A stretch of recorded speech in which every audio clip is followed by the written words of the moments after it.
Okay.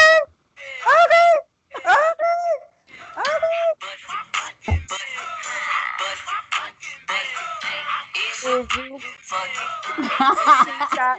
Hey.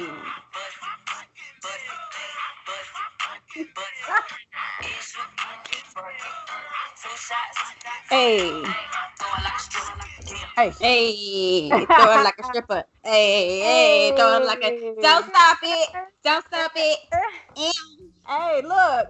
Did y'all do the Busted Challenge or anybody? No. I'm so shocked. I'm shocked that Elizabeth didn't give us a piece of something.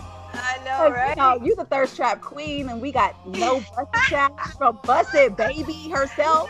You know what? You know what though? You know what people don't be counting the fact that it takes a lot to do those motherfucking challenges. It does.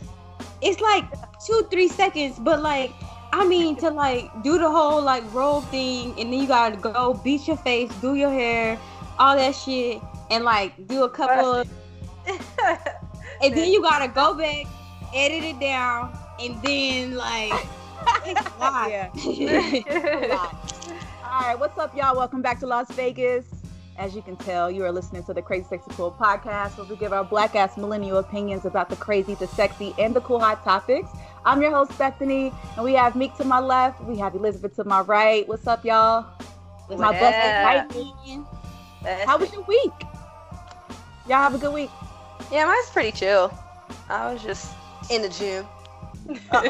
Who didn't know that? Shit. Do you listen to music when you work out? Because I know you have a trainer. Like, do you? What do you listen to? I listen to my music when I'm doing when I'm stretching, and then my cardio, and then I have to turn it off because I be too much in the music, and I'm not listening to him doing my reps and stuff, and then I have to kind of tune it out a little bit. But when I'm by myself, I got my tunes on. What you listen to? I listen to everything. Like, I listen to some ratchet stuff and some twerking stuff. And, lately we've been on that Jazmine Sullivan, you know. Wait, you listen to slow music in the gym? I mean, it just depends on what type of music it is. Like, what do you? I do. I also listen to church music sometimes when I'm on the stairs. Yeah. Listen to what? Church music. Oh, gospel. No, that's different though. Like if you gonna need the Lord to get you through the stairmaster. Okay, like that's completely different. But I can listen to slow music when I'm like, doing my weighted squats. You can. Because sometimes I do it to the beat, so it's a little slower for me. So just to do a controlled like deadlift or some shit. Yeah. I mean, Meek, what are you listening to at the gym? Because now I'm curious. You don't listen to me? Yeah. I am either a drug dealer or a stripper when I am in the gym. Okay, I am pushing keys. I am fucking working the fuck out of a pole. Shit, I know. Fuck the drug dealer. I am a queen pin when I'm in the fucking gym. You get all types of shit. You get money back, yo. You get yo Gotti, yo money, yo chopper, NLE yo chopper, daddy, yo daddy in this bitch.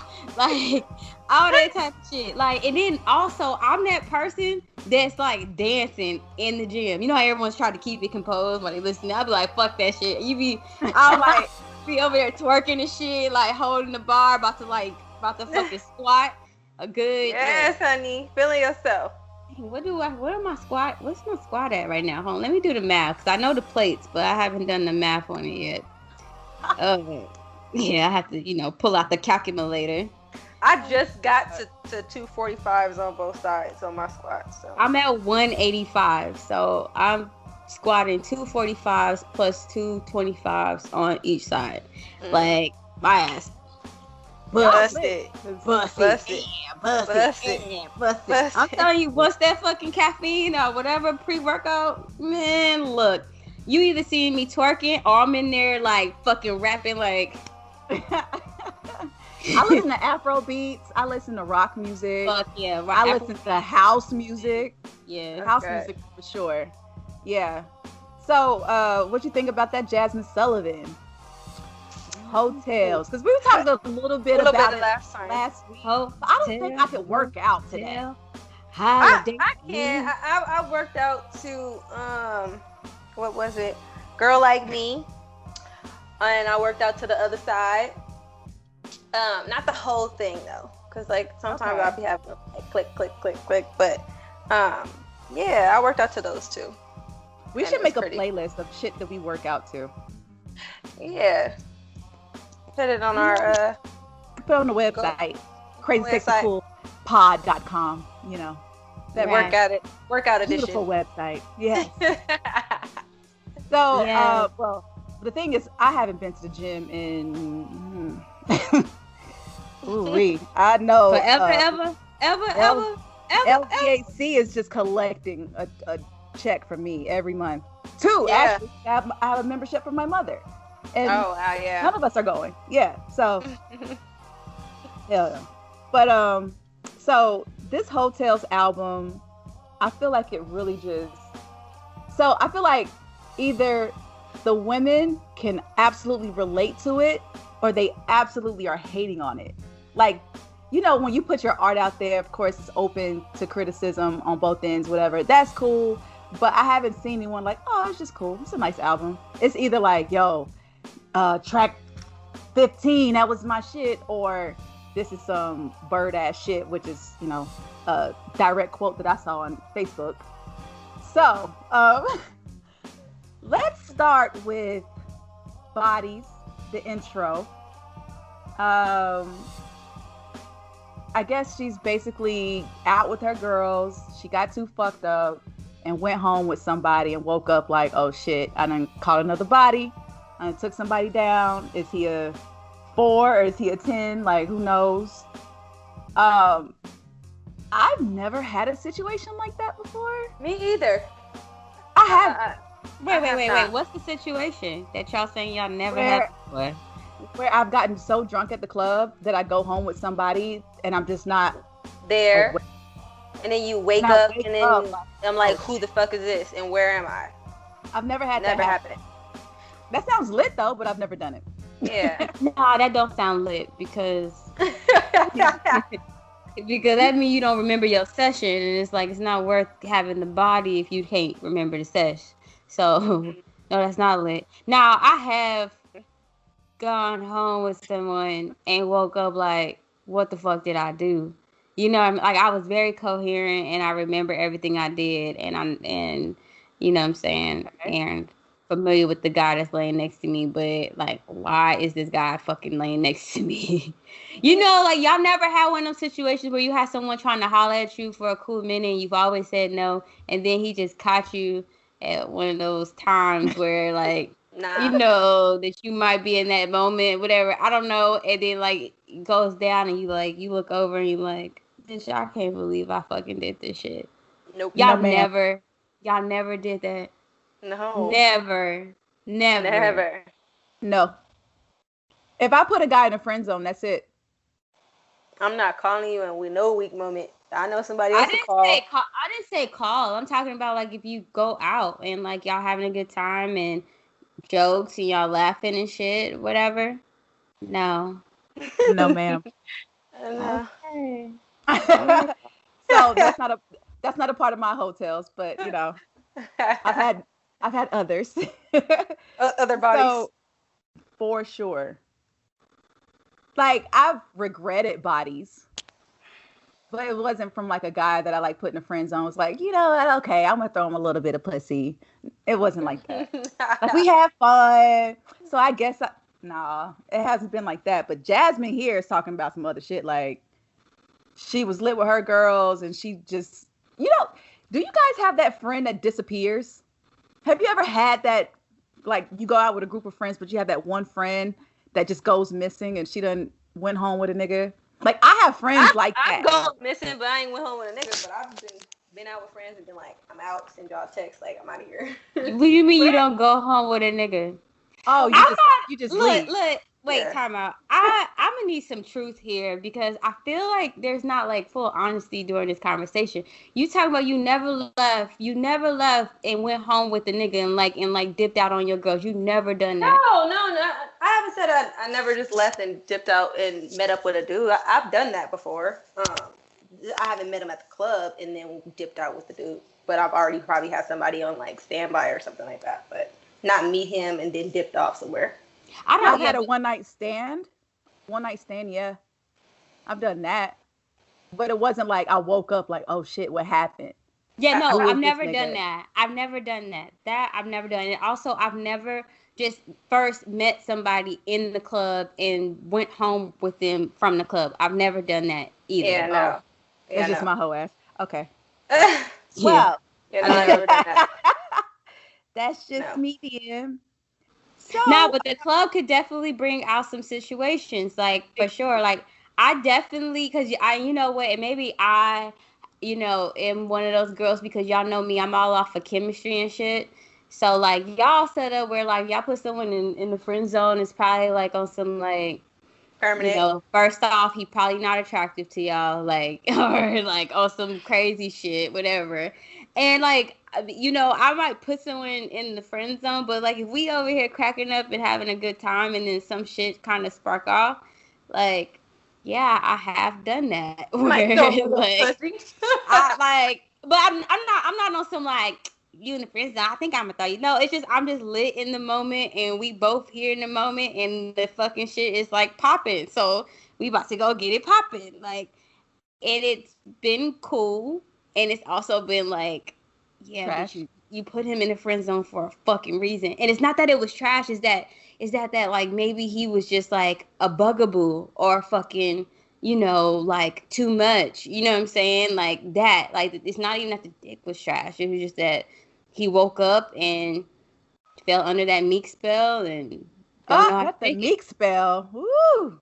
Look, I've seen guys fall. Okay, that Meek spell is hilarious to watch. Like from afar, you see a guy, he just doesn't know what's about to hit him, and here's Meek, and she just has him in the trance, and it's just like, who is this 4'11" woman that's like taking over my world? First off, I'm gonna need you to give me all of my inches. I am 5'3", close to 5'4". Okay, like I need all of my inches. You damn near knocked me a foot down. I mean, but we all know you got the attitude of a 6'4" nigga.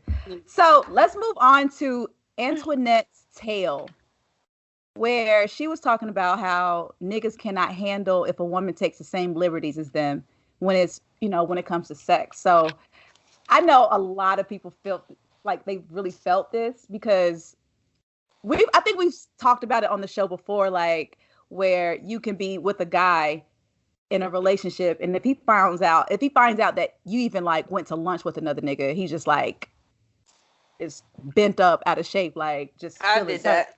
When they're out here just fucking on anything and they just cannot even take. Can we bring a new term? It's not a new term, but I'm talking about like as far as the show to the show. Now, men, and we forgot to make this disclaimer before we went into Heaux Tales. Like when we speak on men, we're not generalizing. Of course, we know that all men are not this way. We know this, okay? So if this does not apply to you, love, you should not feel some type of way. But guess what? If you feel some type of way, more than likely it applies to you. So with that disclaimer said, I'm not saying any more fucking disclaimers on this show. We have to also disclaimer. I just want to say this because no, I'm not, because you just got it. I said it in the beginning. I said what I said in the beginning, and that's it. So we have to introduce. I know people, especially Black folks, have heard of white fragility. Is it fragility? Mm-hmm. White fragility. But we also have to introduce male fragility into this conversation. And I think this is the perfect place, because when you start talking about like men being all bent up out of shape just because you have a conversation with someone of the opposite sex, and, you know, just going like being ballistic, or even like having certain views on sex. I know that me being so outspoken about my sexcapades and me being sexually liberated, it doesn't sit well with some people. Mm-hmm. I don't fucking give a fuck. But exactly. But like, I just don't understand how my pussy management is set up. Why does that why does that bother you? Like, why? Like, that it has nothing to do with you and how your dick shit is set up, the dick management set up. So why the hell are you over here worried about how I manage my pussy? I really just do not understand that. But well, she does say, our society teaches them to be so wrapped up in themselves that they just can't imagine a woman having agency and making her own choices when it comes to sex. It's like they want women, some men want women to be, all about them, but they want them to come like experience. It's like, well, bro, she got to get the experience somehow. Right. That sound like don't you want a woman who enjoys sex, or you just want her to only enjoy your sex? Like, that's some selfish shit. Complete selfish shit. And that sound like them down, right when you get out of college and shit, and it's like you try to, you get like a what is it called? Fuck, I can't think of the term, but it's like an entry level job. But yet you look at the qualifications like you must have 3 years experience. Like, bitch, for the past 3 years, I've been getting fucking educated on this exact thing. But yet you want me to have 3 years experience. So it's the same thing. Like,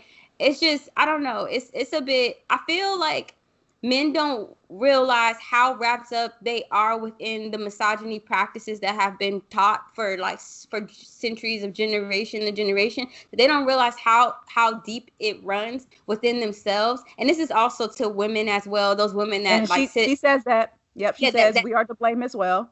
Yeah, and this is also women as well, like the ones that sit on the sidelines that got so much to fuck to say when somebody's pussy management is different than theirs. Like they don't realize how deep that misogyny has conditioned them, and also how far it oppresses us. I think Naima, I was listening to Wednesday service, and Naima, she articulated it so beautifully, where she spoke about how, like, if you look at the practice of relationships and marriage and like the whole reason behind why people came together in the first place, it was a state of survival. Like, if you look at that new Shonda series Bridgerton, and all the girls want to do is get married. And that's because, like, that's what, right when they were born, they were conditioned to be good wives. But it was a state of survival. Their man, went, provided. She held down the home. She took care of the kids. She has to be able to produce a kid. So basically, during those times, you were valued as a woman on how well you took care of a home, how well you took care of your husband, how many kids can you produce. The man was valued on, like, can you provide for your family, and what was your it's a state of survival and status.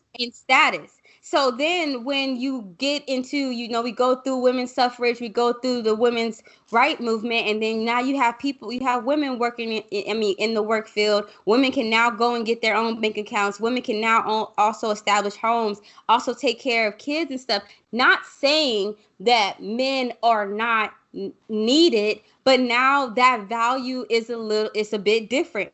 So now men look at that and they're like, well, where do I fit in? Like, where do I fit in this? And I feel like they haven't come to terms that, like, love, yes, being able to provide, yes, that's important. I get all that, but you also have to bring other tools and other practices over attributes. There you go, to the relationship. It's not just your dick and your paycheck. You know what I'm saying? Right. So. And, it's some guys who are 0 out of those two. No, facts. Facts. And so what you got to work with, brother? And that's the thing that people are not thinking about either, is that, like, a lot of men want to hold on to these old traditional values of, traditional gender roles and stuff, but yet you're not able to properly fulfill the position. You want me to sit up here and be so exclusive to you and be, quiet as a nun, and, like, how can I say, like, not explore my sexuality and hold myself up to a certain standard, pure and innocent as a woman, and do all this other stuff, and can you cook, can you clean, and be a mom and all this, but nigga, you can't even hold a motherfucking job. You know what I'm saying? Like, you can't, but it's like, oh, well, baby, are you gonna ride for me? You gonna be there when like, but I'm supposed to be understanding when you can't fulfill your position. Like that just doesn't make sense. But I feel like, especially Black women, I feel like we are always very compassionate and sympathetic because we understand about systemic issues that can keep a man from being able to have a job, and that it is stressful that maybe he can't perform in the bedroom because he has so much outside shit that's affecting it. But it's like, damn, like, does anybody win in this situation when women are oppressed? It's like, no one wins. And especially being a black woman is because, like, you look at our situations. I know people heard this narrative before of Black women, like, oh, like, y'all want to wear the pants and y'all want to compete with the man. And it's like, you realize that, like, this state of independence wasn't because we woke up one day and said, you know what? Fuck these niggas. I'm that bitch. Like, right. No. Oh, through the years, especially since those slave ships have docked, we've been completely torn away from our men. Whether it was on the plantations, whether it's when our men were dragged into that war that didn't even fucking, serve them any good, or whether it was during mass incarceration where they completely just tore our men out of our homes and threw them in the prison system. Like, we didn't have a fucking choice. And so just like how we have that compassion and that understanding when we look to our partners, and especially if they're I'm speaking of Black men, I'm looking at a Black man, I'm like, I understand that it's hard for you right now. I understand that there's a whole system built against you. I just feel like there's Black men out there that don't show the same understanding nor compassion when you see a woman that doesn't know how to put the world off her shoulders. You know what I'm saying? Like a woman that doesn't know how to, know how to say, I need help. Like, that's a thing that as Black women, like, we don't have that. We feel like we don't have that. That's a privilege to say, I need help or I need this, because a lot of times help is nowhere to be seen or anywhere around. So I just wish that we were just shown the same compassion and understanding as well. Yeah. All right, we're going to move on to the next song called Pick Up Your Feelings.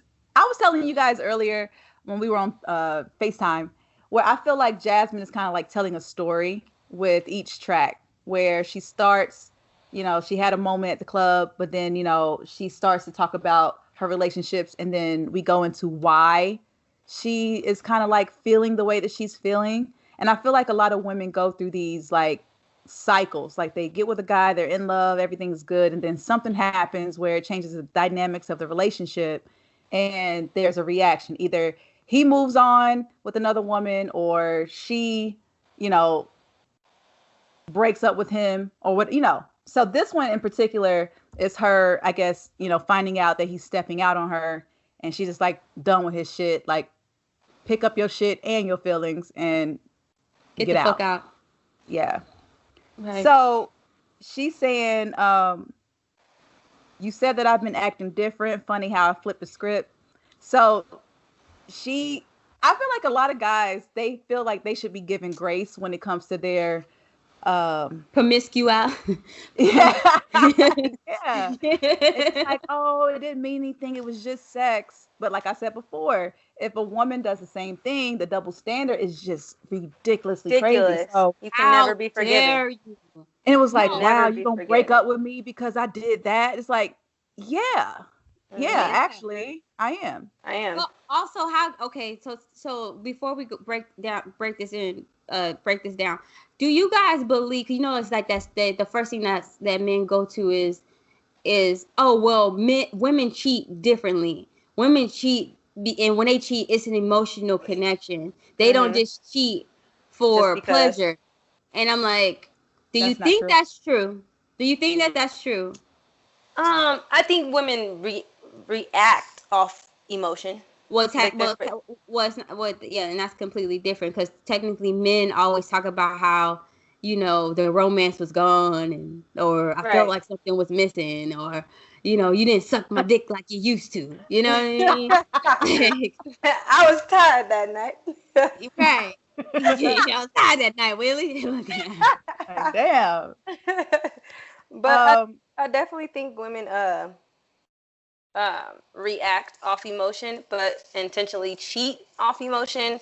No. No, not cheat off emotion, but like that when they cheat, they have an emotional connection with the person that they're cheating with. That like they can't just have sex and just have pleasure. No, I think that's false. Because I can have sex with pleasure with somebody that I don't know emotionally attachments to at all.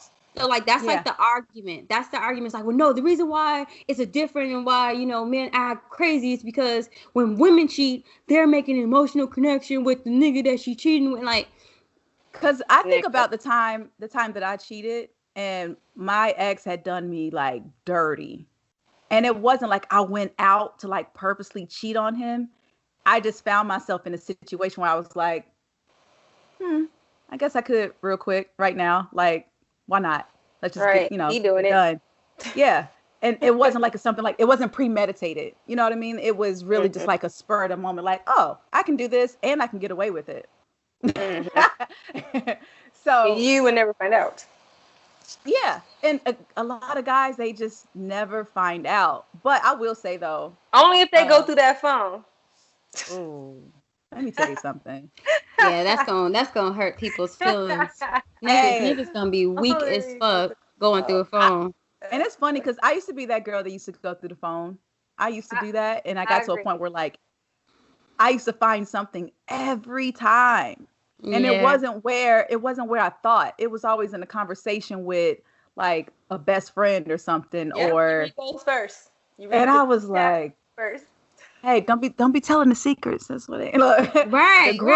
The group chats be too lit. Like, yeah, they have all the information. Fellas, if you don't want your feelings hurt, do not go Do not go in the group chat. But you know what? I don't think I talk shit about anybody in my group chat though. I never talk shit about somebody, but it's like sexual experiences was talked in the conversation or stuff that happened. Yeah. So wait a minute. Nah, I'll take that back. Sure I have. Even in our group chats, like I've probably said some things. Yeah, I'll take that back. Yeah. Another thing though too about the phone is that like when you're dealing with a woman that's like she's attractive, she's smart and well put together, all this type of shit, and to think that like once you get with her, like all the niggas is just gonna stop trying to contact her or getting to, you know what I mean? Like to just think that that's just gonna go down, like you gotta be fucking crazy. I feel like smart guys understand, like if he's with a dope ass woman, guys are gonna always try to pursue her. I mean, they can literally be together in a club and let him go to the bar or go to the bathroom. Someone's gonna try to holler at her. It's just really up to her and her attitude whether she You could sit at fucking Starbucks in sweats and a beanie, okay? Girl, let me tell you, I have more guys holler at me when I look like shit. Yo. Okay, it is the natural beauty. So I have a quick question. So, is it safe to say that we've all been cheated on? Yeah, absolutely. Okay, so when you think about being cheated on, did you ever blame yourself? Yes. Yeah. What did I do wrong? All of my insecurity, insecurities came to light. Like, it was things that I was already insecure about. Like I didn't always look at myself as this bad bitch that I am right now. So like I'd be like one dude, one of the relationships I was involved in, because y'all know I haven't been involved in that. Meek just had 1.5 boyfriends. Yo, so that one of them, he cheated on me with a white girl. And the girl and look, and then was disguising the white girl as a good friend, right? And so I'm trying to be like, the cool girlfriend, like, oh, that's his friend, blah blah blah blah.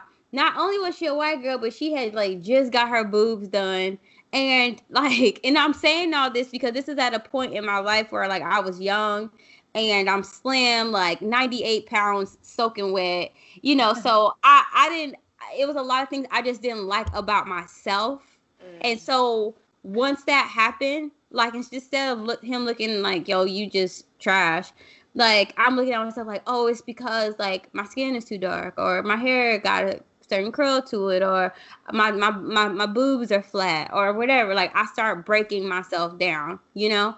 So yeah, like Yeah, I did. I had a situation like that where I was just so insecure about like just trying to figure out why.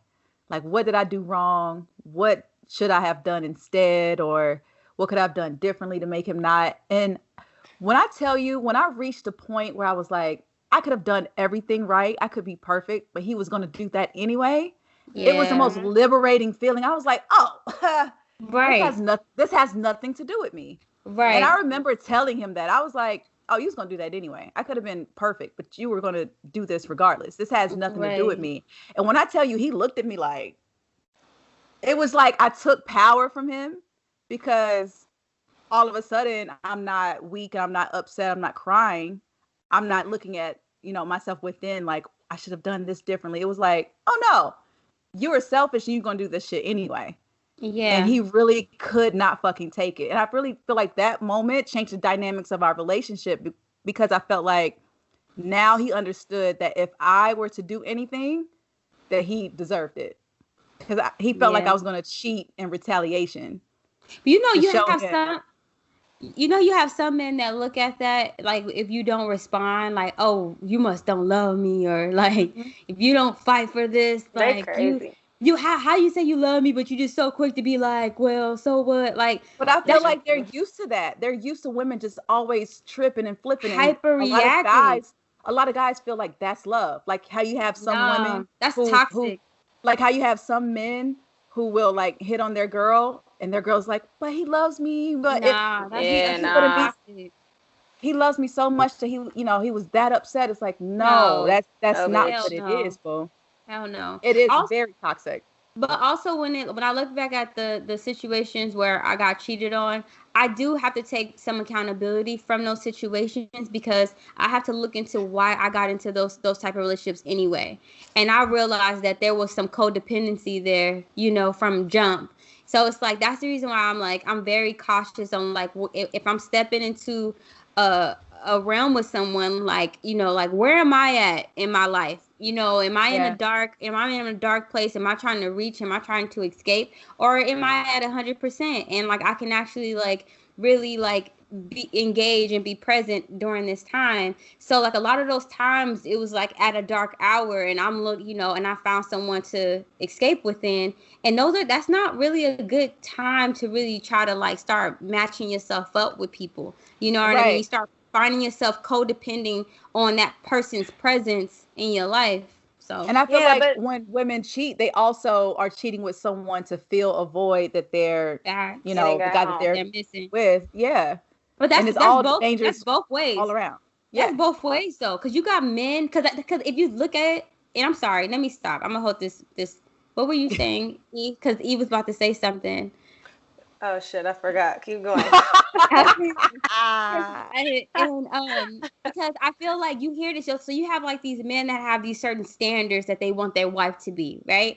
Oh, you can't have too many bodies, and you gotta be this, gotta have an education, have a PhD, a business, LLC, all this extra bullshit. No kids. You got some niggas no kids and all this bullshit.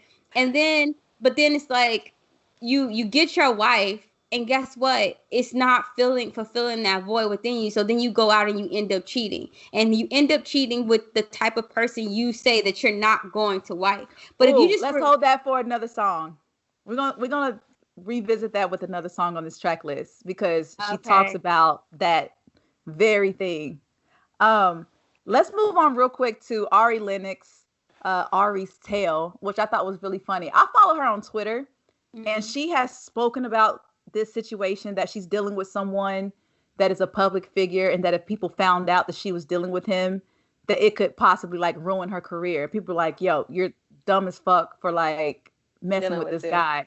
And everyone has been trying to figure out who it is. I mean, everyone's like, is it Future, bitch? Who is it? Like, that's she's never going to tell us.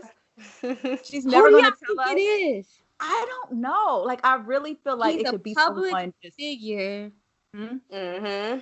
And she said if people found out, they would look at her differently.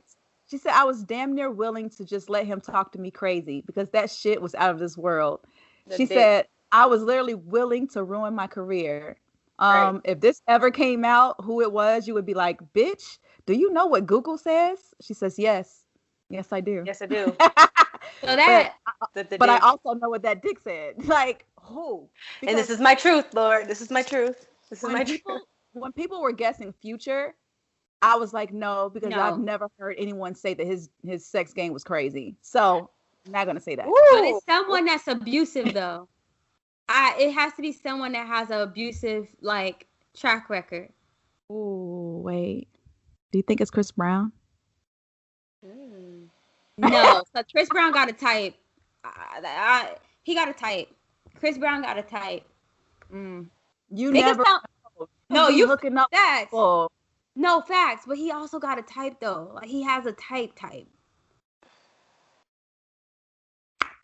But maybe it's someone like. But think of someone that's like that, that's like just on some like verbal crazy shit though. I was thinking like Dr. Dre, because I'm thinking like Top Dog. Wow. I'm thinking like, I'm thinking like TDE, y'all all affiliated in some type of way. Like Dreamville. She's Dreamville. Oh, she's Dreamville. I'm thinking. You're thinking about SZA. I'm thinking SZA. Okay. Yeah. Dreamville. Okay, take that away. But Dr. Dre, that sounds crazy. That sounds wild. I feel like Dr. Dre has a type too, but like I said, with these niggas, you never know.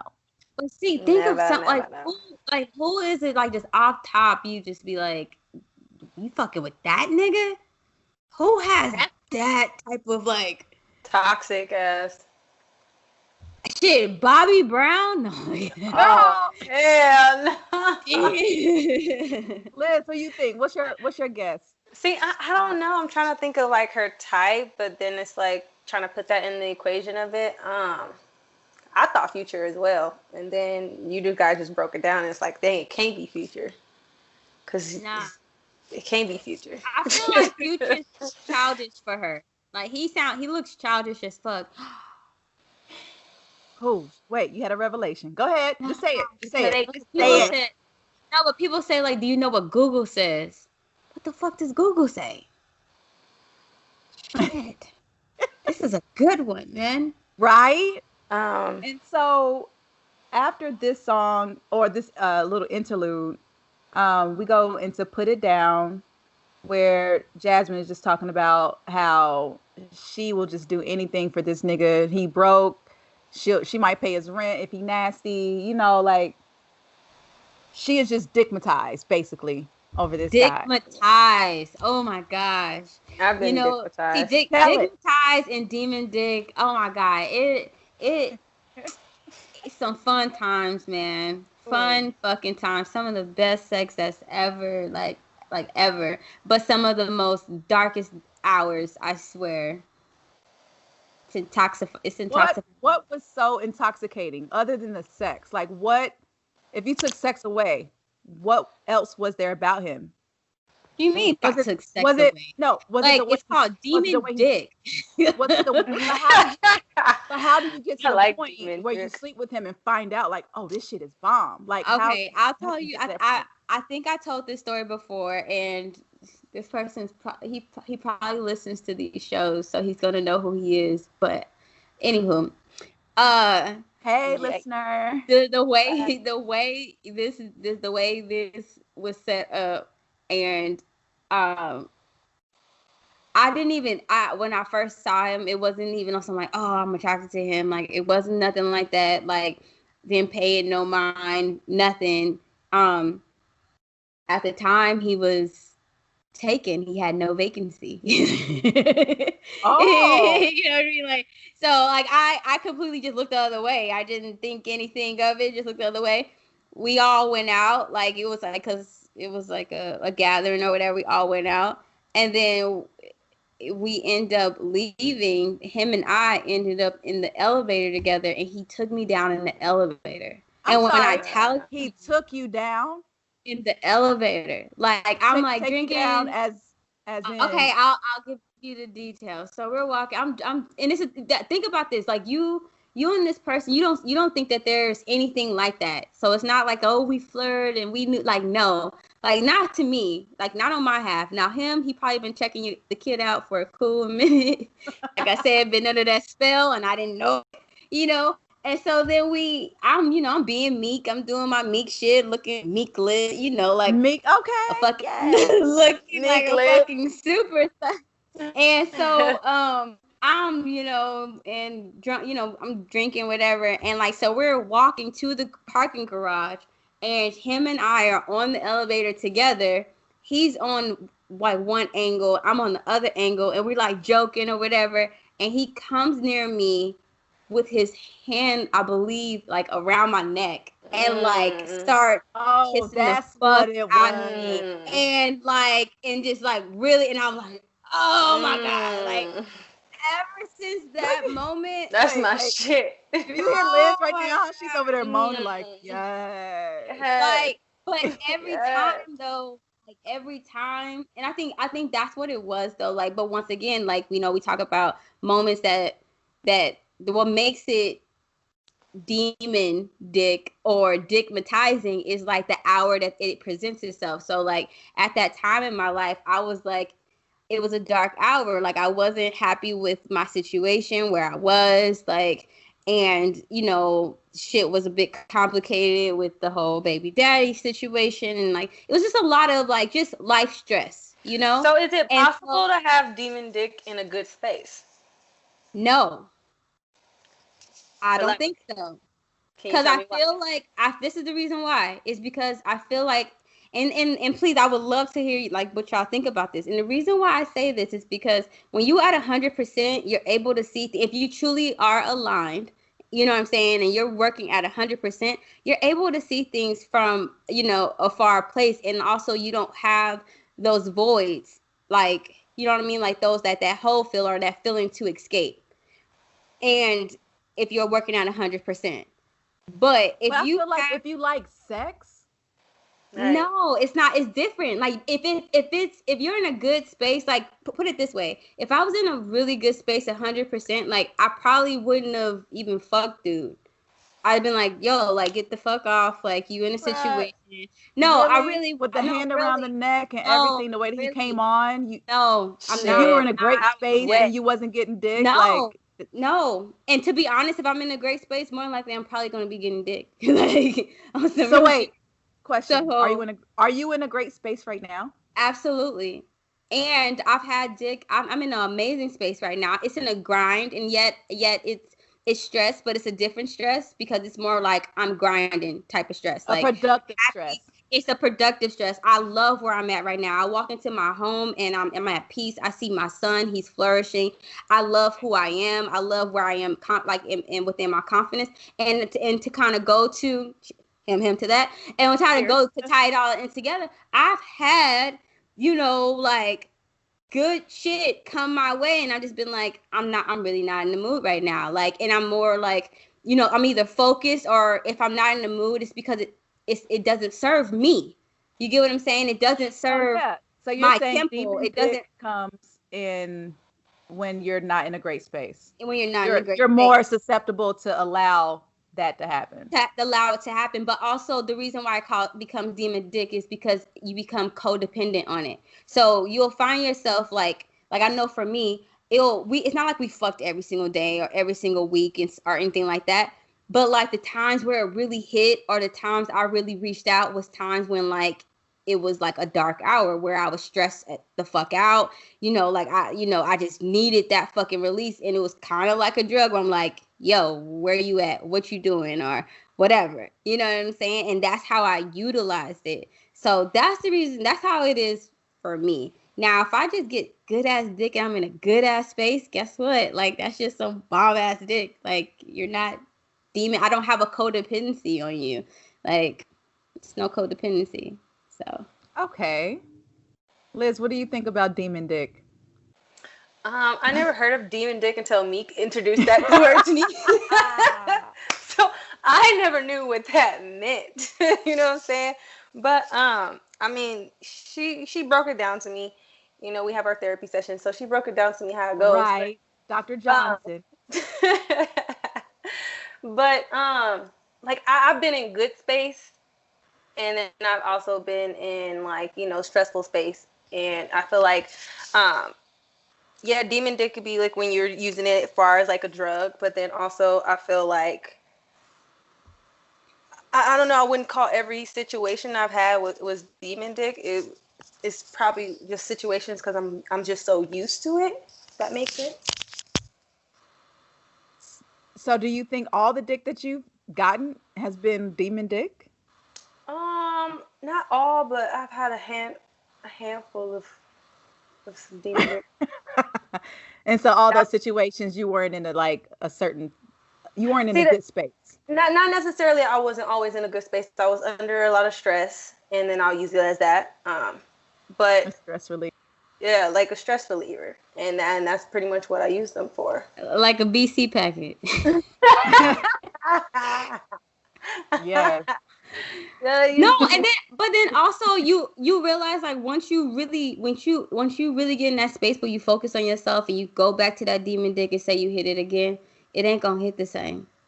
Yeah, that is true. It does not hit the same. So it was one time that I had cheated on the guy that I was with at the time, and I cheated on him with someone that I had slept with before. And when I tell you that shit did not hit the same, it was like a waste of time. I was like, damn, I really cheated on some weak ass situation. I was so fucking like pissed at myself. Like, damn it wasn't even worth it. Yeah. Like I just gave this nigga his life and I didn't get nothing in return. Yeah, it doesn't hit the same. You think men look at us like that's some demon pussy? Like how we look at demon dick? Yeah, I think so. I think so? I feel like guys see certain women and be like, man, she'll ruin my life. Absolutely. You think so? And I feel like a lot of guys want that. They want an experience with a woman that's just gonna like drive them fucking crazy. That's why I feel like you ever see like those skits and shit that you see on Instagram, like the toxic relationship where you see like the guy and the girl having this, you know, toxic ass banter back and forth, but these niggas really be loving these crazy ass women. Yeah, they wouldn't put up with that. They want that.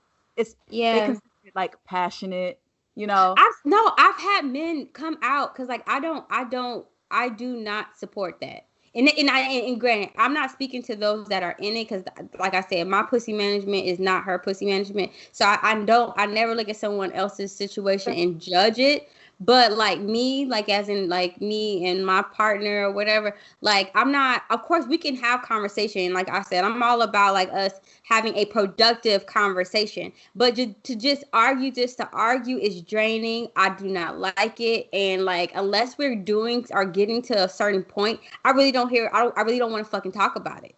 You know, like unless you're talking about bringing some solutions to the table, you can express the initial point, you can express your feelings, but after you express your feelings, let's get to solving this shit. I don't want to sit here and be like, no, but like 3 days later, or that makeup to breakup shit, like, and another thing, and you gonna be like, look, yo, now like, let it go, bro. And then that's when I start coming out very dismissive, where I'm like, I really don't care. Like, I don't fucking care. I notice that I do that sometimes. Like, we can have a conversation and then I sleep on it and be like, wait, I forgot to talk about how this bothered me.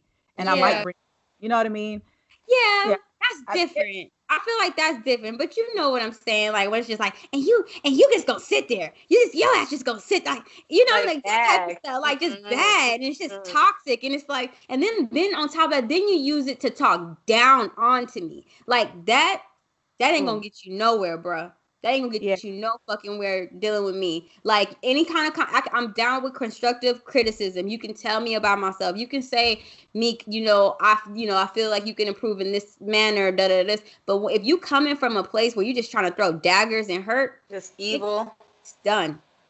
It's done. You don't know. I'm not arguing with you, so I'm not. Like, I'm really not. I don't know. So let's talk about On It. Jazmine Sullivan featuring Ari Lennox. What did you guys think about that song? It's very it's one of those that you might throw in like a playlist when you get a little high and heavy with the food. Getting ready for some dick. Well, so talk about y'all got a playlist y'all put together when y'all got dick. Absolutely. Can you please put that in the group chat? Because I don't have one. Me either. So I have like 3 different ones because sometimes it really depends on like my mood. So I have one that's like old school, like old school, like 70s, like R&B soul. It hits different. So yeah, I got like the 70s. I have like the 90s. You might have some Jodeci and Drew Hill on that shit, and then you have like the new school.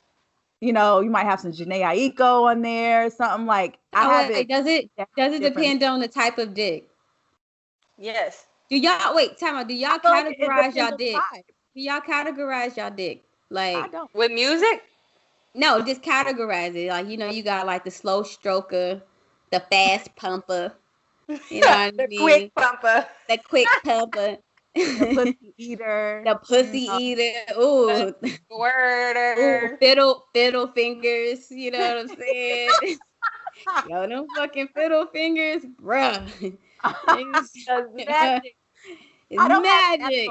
I Do you believe in magic? That's why I have. Oops, sorry, y'all. My alarm going off and shit.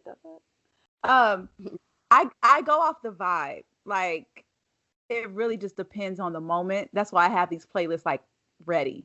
I like to play music because I've been in situations where a guy puts some music on. I'm like, what the fuck is this shit? I never heard this song before.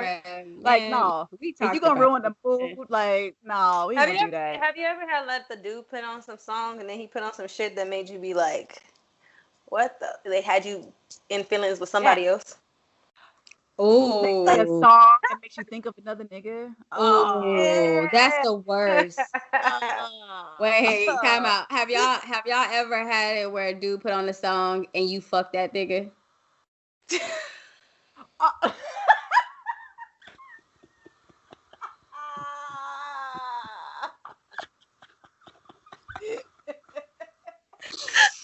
No, but yeah.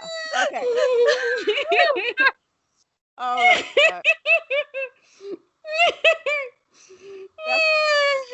That's another show for another day. Oh shit. Oh my gosh. Yo, that's funny as shit. Hit different.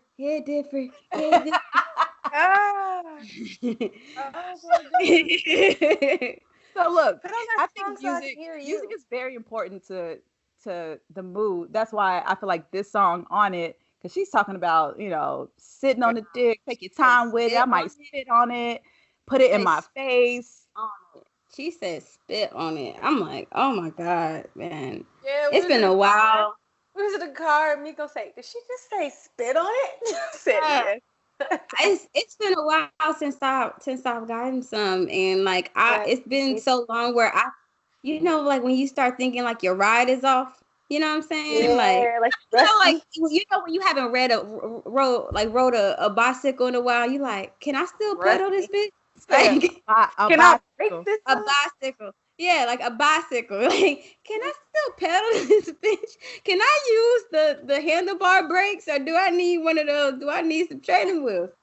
Like, so when she said spit on it, it just made me feel some type of. I'm like, dang, do I even still know how to do that? You know, like, am I gonna just like spit on it, or you go, hit it with one of those kind of thing? Have you ever done that? Oh, that's nasty. Nah, dog. Oh my nigga. I'll be like, yeah, get this loogie on the dick. Put a loogie on the dick. Did you loogie on my dick, bitch? Get up out of here. Like, oh shit, that's nasty. Oh my God. Hell no. So let's go on to Donna's tale, where she is talking about how, there's a lot of women who are very prude and talk down on women who have sex in exchange for something, whether it's money or material things or an experience, a trip or whatever.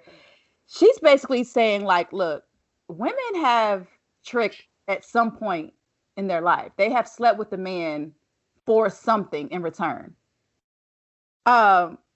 she said, women think, oh no, I don't trick, I don't hoe, I don't do none of that shit. She said, bitch, every time you sleep with, even if you're married, you have tricked in your fucking marriage. You have sex because you know your husband is going to give you what the fuck you want the next day. Like, girl, I got to give him some so I can get that. Isn't that?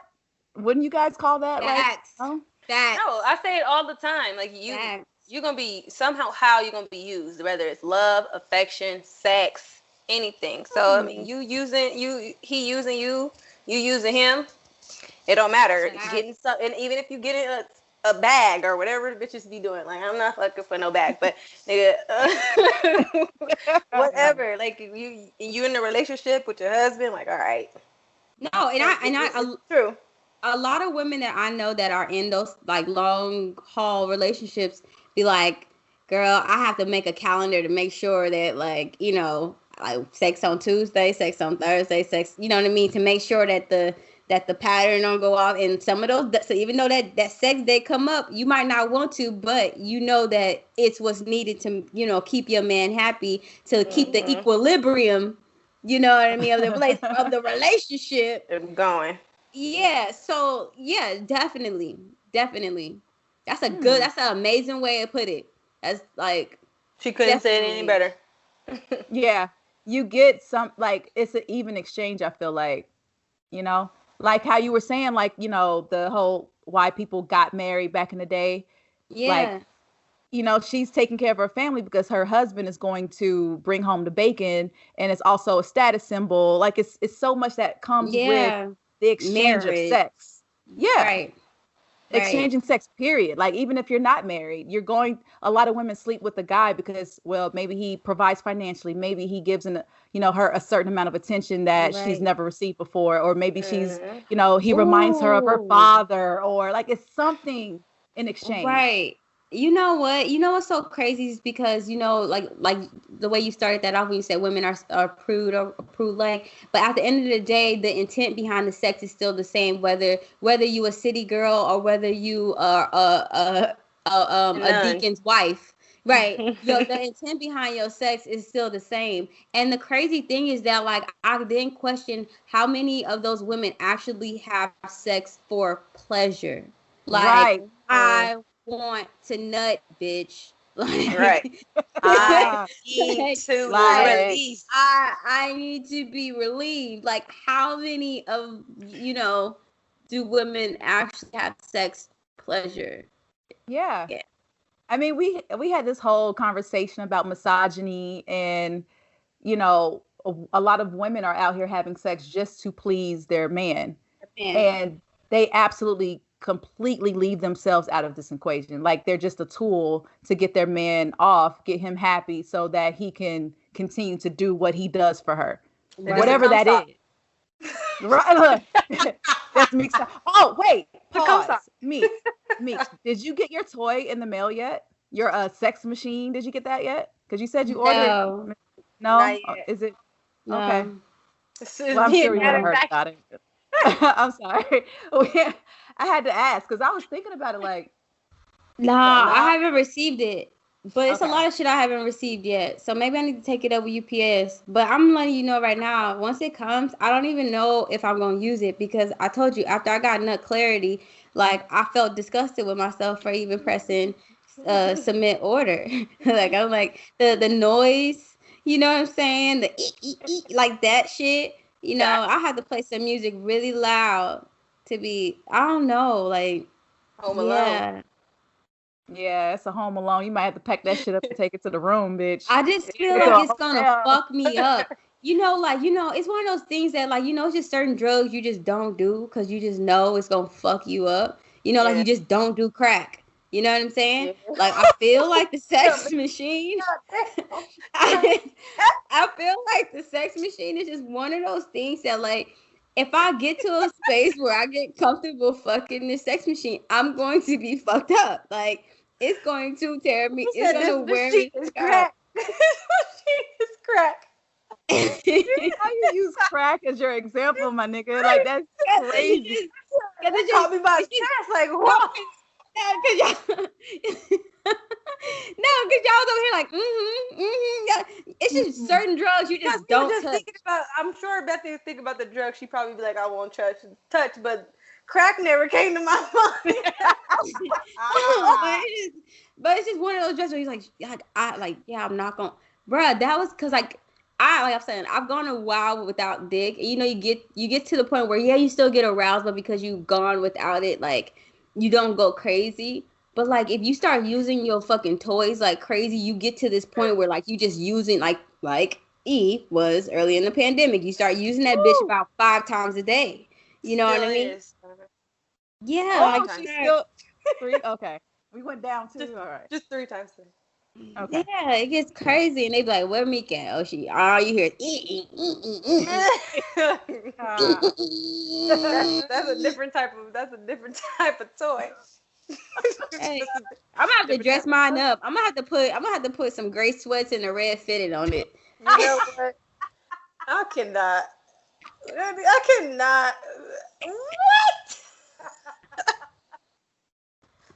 What in the world is going on here? Oh my god! What are you saying right now?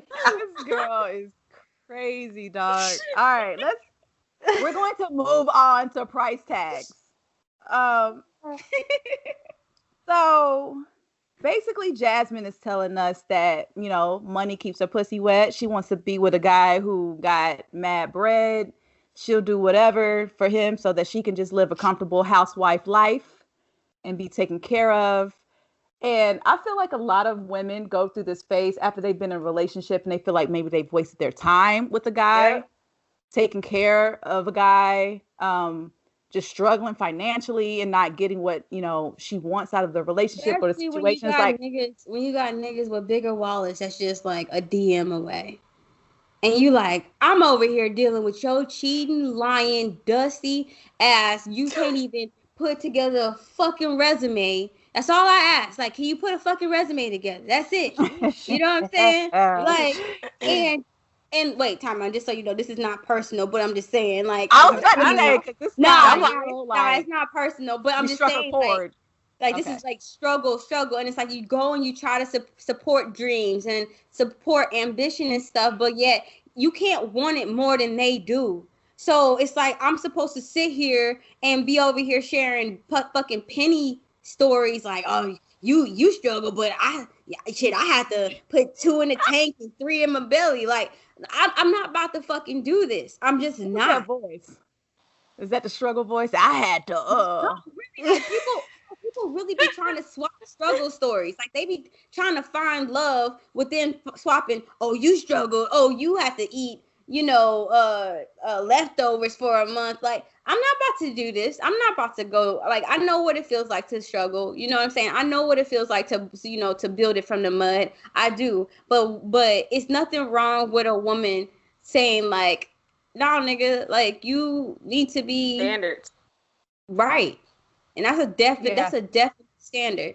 I feel like as women, we try to be understanding, but we completely lowered that standard, and that shit needs to go right the fuck back up.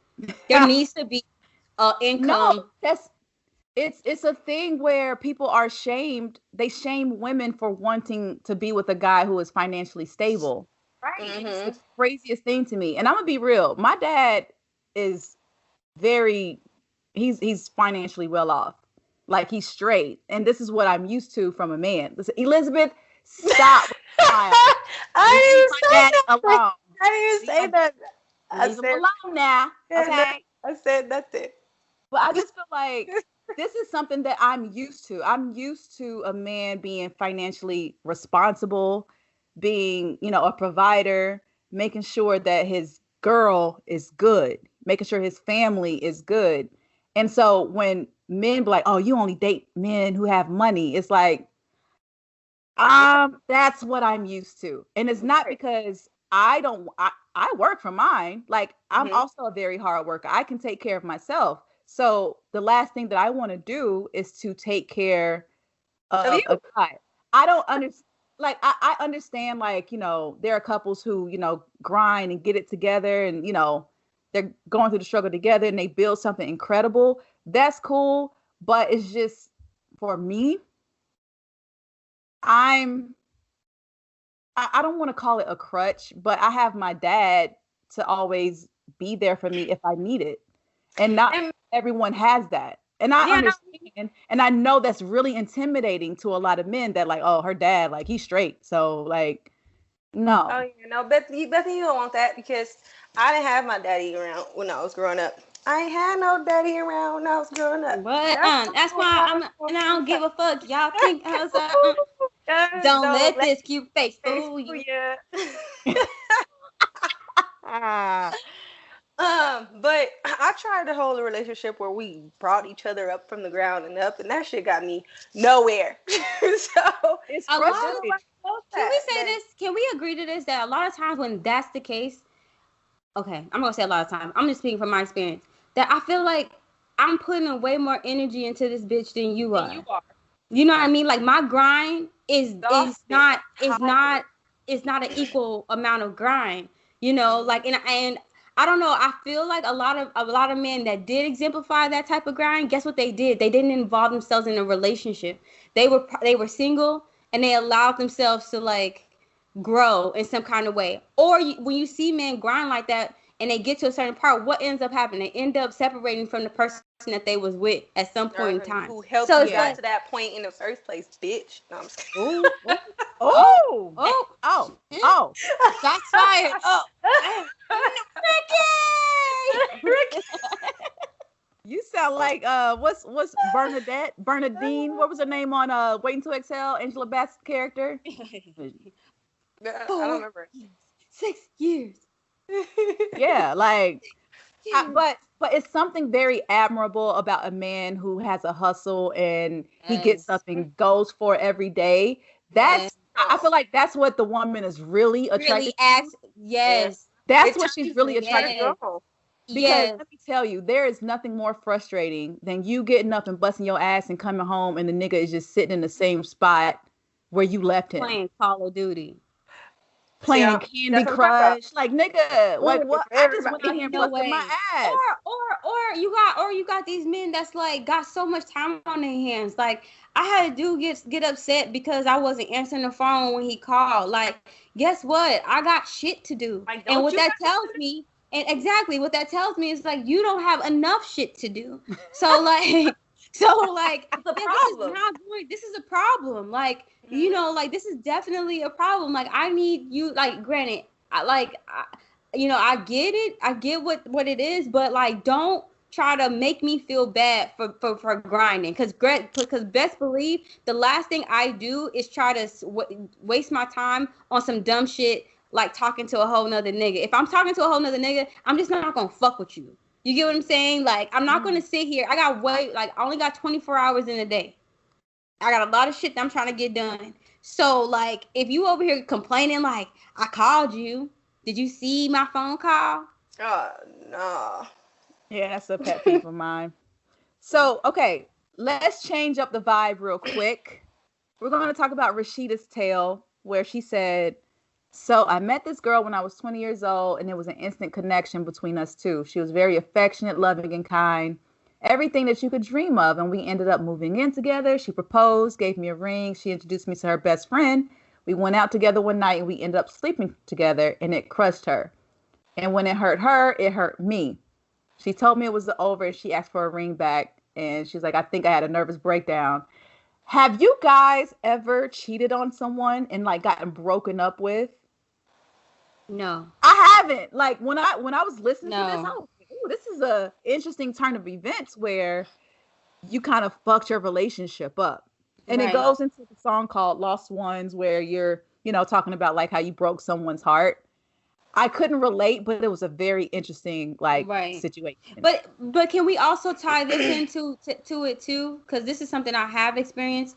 Is why is it that women have to go through shit in order for you to like come to a place of to love her, to like, you know what I mean, or to commit to her? Like you got like women got to be dragged through shit, like where it's like, she gets cheated on, or struggling financially on some crazy stuff, some crazy shit, lied to, like deceitful. You hit a whole wife and child or some crazy shit, and then be like, you know what, girl, you stuck around. You a real one. Like I want to marry you, girl. Like, why does it have to be all that extra shit?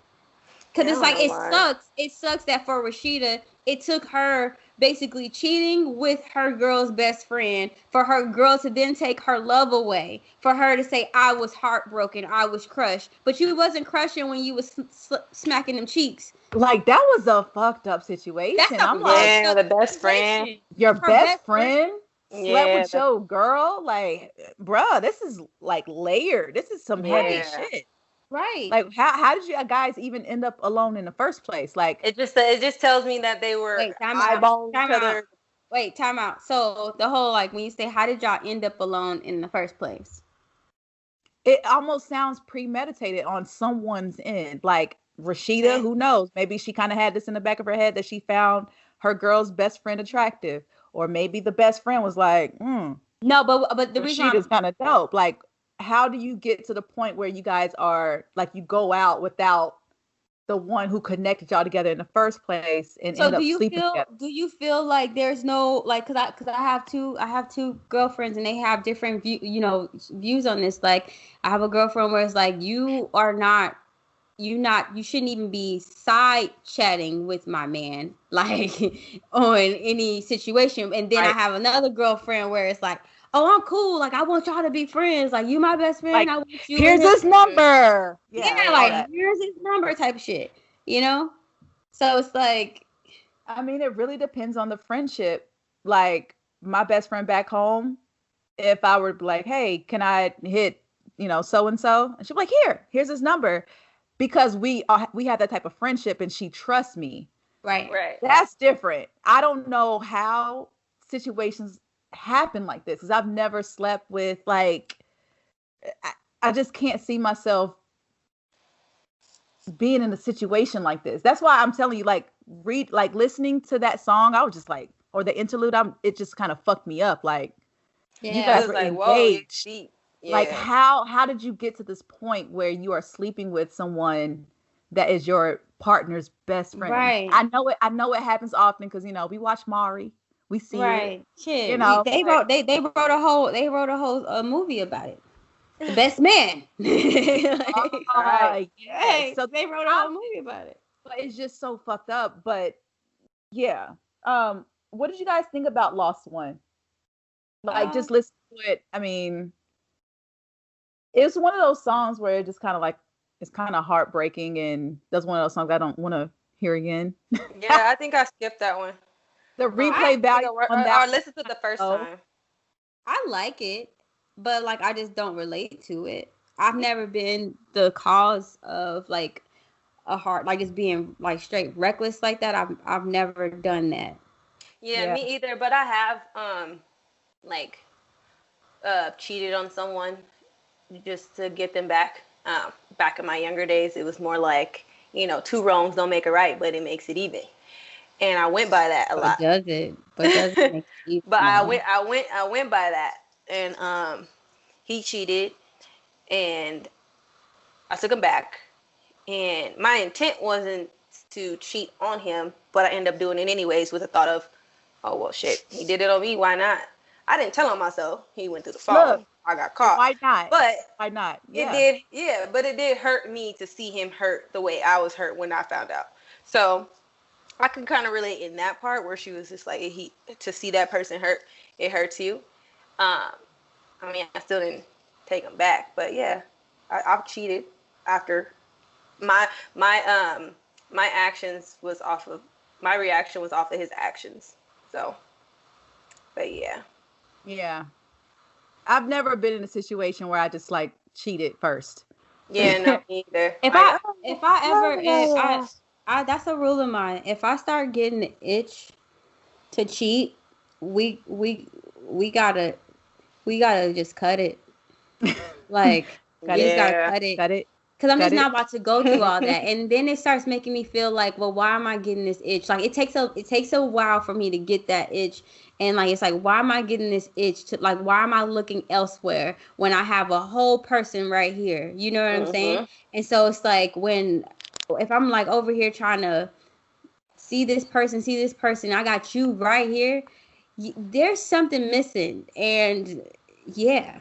So So we're going to move on to the next song, Precious Tale. And Precious is basically talking about what we were saying a couple songs ago, where she says, I'm not dealing with anyone who does not have money because I know my worth, and my childhood plays a big role in this. Me not having stuff as a child, me wanting more out of life plays a big role. Growing up, that just gave me ambition. So we already talked about that. So I feel like it was pretty safe to move on to the to the next song, talking about the song is called The Other Side, where she says, I've got dreams to buy expensive things, and I know that he's out there. Where is my millionaire? And I know he's in there. So as my millionaire. Liz, is this your favorite song on here? No, sure it is. It's not. No, that's not. She be referencing it a lot. No, it's 14. Do you like this song? Like, is this your, like, okay, you've listened to the whole album. Is this your favorite? Elizabeth? No, Girl Like Me is my favorite, 14. Okay. But like, the other side would be like my second. Okay. Yeah.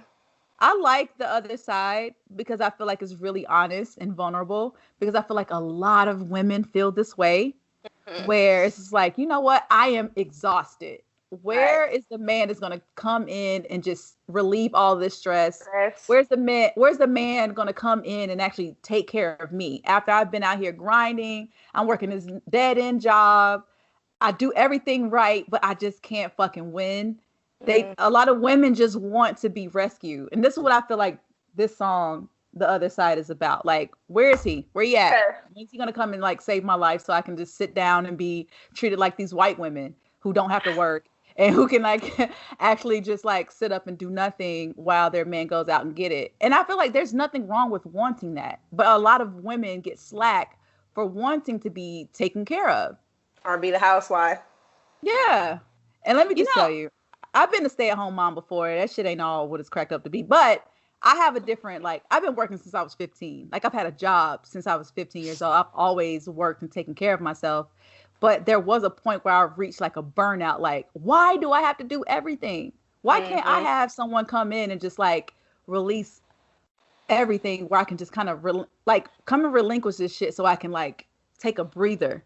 It doesn't have to be forever, but give me a moment to like catch my breath.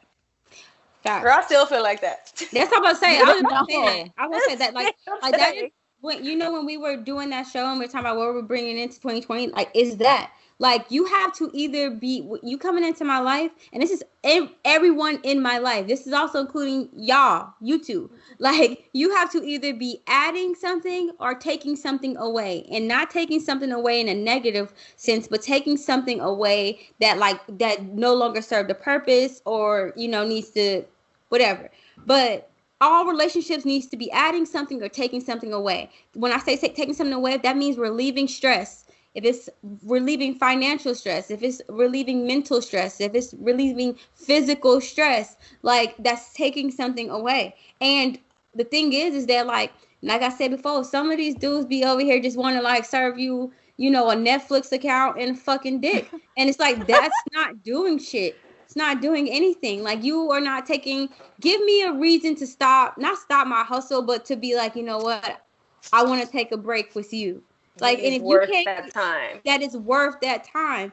And a lot of these niggas can't. I had to explain it to my homeboy last night when he was like, girls always asking, like, saying, like, take me out to eat, take me out to eat. And I was like, well, do you understand why women say that? And he was like, I know why. It's because like, that's all they hear. It was like this city girl shit and blah, blah, blah, blah. And I'm like, no. I said, granted, you do have some young-minded girls out there that probably do pull from that. I said, but you have to realize that men, the two things that men value over anything is their time and their money. So when a man slides into your DMs or hits you with a text message and they talk about they have interest in you, it's kind of a way to say like, well, if you have interest in me, I want to, you know, like, I want to see how far this interest goes. Let me see it.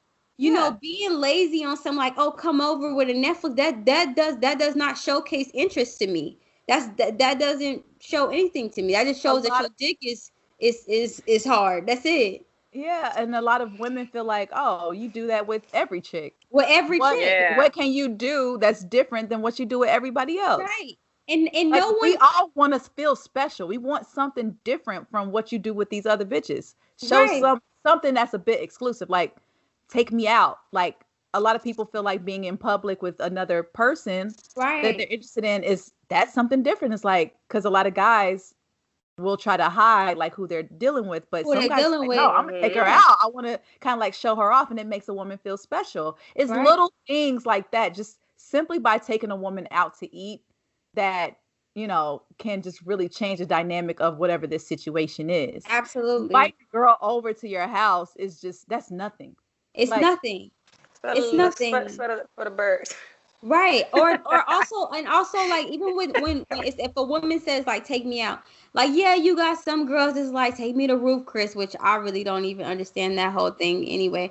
But but you have women that's like, oh, that type of shit. That's, once again, I'm not speaking for those women, but even like when a woman says like, take me out, like, it also is a way to show like your creativity and like put some thought behind something, like you said, to piggyback on the whole like making a woman feel special. You know what I mean? Also, I want to see like if we go in a environment where we're forced to converse with one another, that also shows some type of confidence within that man, and how, is he confident in how he hold himself and so on. When you just have a conversation. Yeah, can you have a conversation? How do you treat people in the service industry? Right. Do you have respect? Like, do you open the door for her? Right. Like, it's little things that you're like peeping in a date. It's not just something surface like you just want him to spend money on you. Right. No, that's not it. Right, definitely. And then also, men don't realize that they do the same thing, because I don't know about y'all, but like I'm often asked like, oh, you gonna cook something? And I feel like don't ask me to cook shit. No. I feel like, men do that without like, as though I'm like, I don't know. I feel like men do that to see like how I run the house, and am I going to like, like basically try to scale it, like how am I going to treat him, kind of thing, which I get. But yet, brother, first off, you approached me, right? Like, you approached me, you slid in my DM, or you got my number or my attention through some kind of way. You approached me. So if this is a tennis match, bitch, it's your serve. Like, you need to go, you know what I mean? And then maybe if you know how to really hold yourself, you'll get that dinner. But for you to come out the gate thinking like, because you hit me up, I'm supposed to be like, oh yeah, come over. I'm gonna go ahead, throw that. No, I'm not doing that. Yes, you do have women that get into situations and, like you said, want to be saved, and they start folding clothes and shit on site. Mopping floors, pulling out the fabric. Come in and wash the dishes and shit. That's crazy. I'm not fucking doing that. That is like, crazy. I am not doing that. Like, I'm definitely scoping your place out. And if that bitch is nasty, like, you probably not gonna see me again. I'm looking at your bathtub. Yeah, in your medicine cabinet and shit.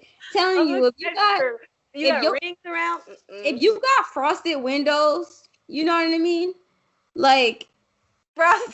Yeah, like, now, like, to me, that's one of my biggest pet peeves. I hate seeing toothpaste windows. I hate seeing toothpaste any other place than a toothbrush.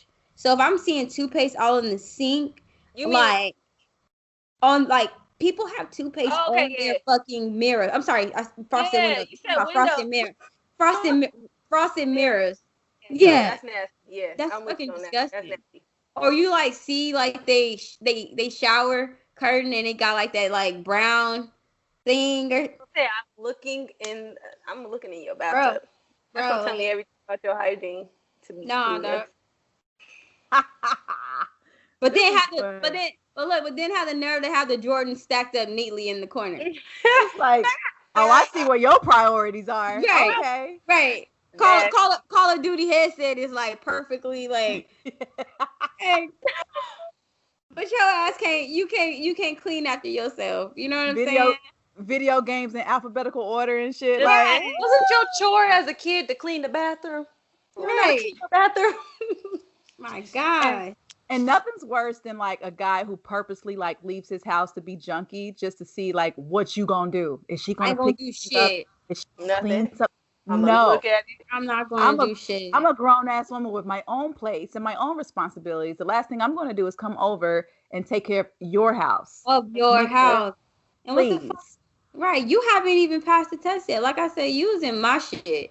Like, come over here. All you just proved to me is that you're a motherfucking problem. And like I said, whoever this is did not leave a good taste in your mouth. Yeah, like I said, like I just can't. I just like that makes me feel like I walk into your house, you got a dirty house. Like that makes me feel like you don't wash your ass, good. Like you knew I was coming over and you didn't tidy up at all. Okay, you'll never see me again. You just completely redefined dusty nigga. Cause you have them dudes that like dress nice, even like go get some nice cologne, and then you come to their house and it's like, so you got clean in this shithole? How the fuck did you get clean? How did you get clean in this dusty ass? Like it's so dusty. Have you ever noticed that when it's like dusty somewhere, the lighting is off? It's just brown. It's like brown, like damn. Like real LED. Yo, this LED lights is so real. Like this is so real. Like I don't understand why guys just do the bare minimum in their homes. Like, oh my God. Like, do you not want a woman to feel comfortable here? You want to Netflix and chill so bad in this dirty motherfucker? Ew, come on. You should want to get out. Like, So we're going to move on to Amanda's tale. And she starts off by saying, it's a little hurtful that I just can't be confident. And in being with one person that I have to look over my shoulder, looking at these girls on Instagram. And it's hard sometimes because I don't have all that they have. And the sex has become my superpower. It's like sex is where I'm finding my worth. It's the one thing that I know I can make you keep coming back to me. But at the end of the day, if you don't really want me, I know you're going to want that. Mm-hmm. In one way, it's empowering. In another way, it's sad. I feel moments of sadness knowing that, just me alone and who I am is not enough. Which leads into the song Girl Like Me featuring her. And I feel like, look, a lot of this is very vulnerable. Like women, like I feel like we talk like this amongst each other, but to put this on an album for everyone to consume, that's really a tough thing to do for people to digest. I feel like even us doing this podcast and being as candid as we are, it takes a lot of guts to talk about our insecurities and how we really feel about shit. Now, especially when it comes to dealing with the opposite sex or whoever we find attractive, when we will constantly put ourselves up against other women or, someone else and compare our bodies, compare, just our worth in general. You can see everyone's highlights on Instagram, but we really don't know what these people are going through. But we see the highlights and like, we probably think like, oh, this girl has it all. She has a man, got the baby and a cool job. And she's, might be an influencer or have a really dope job in fashion or, whatever. And women are constantly being compared to this highlight reel of social media. And I think it's just it's something I feel like in the last 7 years that this has really become a problem where girls are now doing something to combat this, whether it's plastic surgery or, just living this fake ass life on Instagram when it's not really like that in person because maybe a guy left her for somebody else. Or you see it okay, to kind of add on to what you're saying, you see it within the men's actions. I know I told you about this guy before, B, where it's like you see men constantly going in on females and say, all y'all want is the player and the baller and you do this and, take flights here and you don't show the person you on vacation with, right? But yet you see that same person who sit there and does all that ranting on IG and guess whose pictures they're liking? Those girls. And so it's like a lot like men don't realize that they created this whole situation, right? And that's the thing that social media has done, is that like instead of just having like it's broadened the fishing pool. So before it used to just be within your city, right? Like you knew the guys in your city, but now you can see this badass, Colombian girl that's like, you know what I mean, like thousands of miles away, and you wouldn't give you the time of the day, nigga. Wouldn't give you, and that's what I'm saying, and that's what I was gonna get to, is that on both sides, female and male, you got people fishing in ponds that they are not qualified to truly fish in. So like I think that's the topic of conversation too, where I'm like, it's like, bro, you ain't got the bait to be in this pond, right? Like, but also, what are you doing here? But also, sis, let's just keep it 100, sis. No, it's not even about your looks. That's the thing too. Like we'll try to go to the obvious, where it's like, oh, I don't have surgery, but it might just be more than just the surgery. You know what I'm saying? It might just be where you are in your journey in life, that you're not, qualified to fish in this pond. So it's like, yeah. So have you ladies ever dealt with a guy where you felt like you weren't qualified to be in his world, I guess? Yeah. Yes. Yep. And the crazy thing is, he didn't make me feel that way. That was an insecurity that just like came out once I start seeing how he was moving and how his life was set up. Like that, it triggered something in me where I start to shrink. I feel like in my situation, I was able to see his exes and kind of look like, okay, he dated this girl, dated this girl. What is it about me? Because I feel like I'm completely different from everybody else. So like, what is it? And it just kind of made me feel like, is he really serious about this? Like me? Right. I had those insecurities, but I don't know. That whole situation just kind of fizzled out, because I just have my moments of weakness where I will kind of tear myself down. But then I have a moment where I'm like, wait a minute, like, no, I have to be reminded, like, I'm actually a catch. Like, there's a reason they didn't work out with these other women. Maybe the superficial shit was just, it was whack, and they wanted something that's more real or authentic. So I always try to, like, see both sides of the situation. Like, yeah, I may tear myself down for, like, momentarily, but I always circle back, like, hold up, girl. You might be that bitch. So just wait.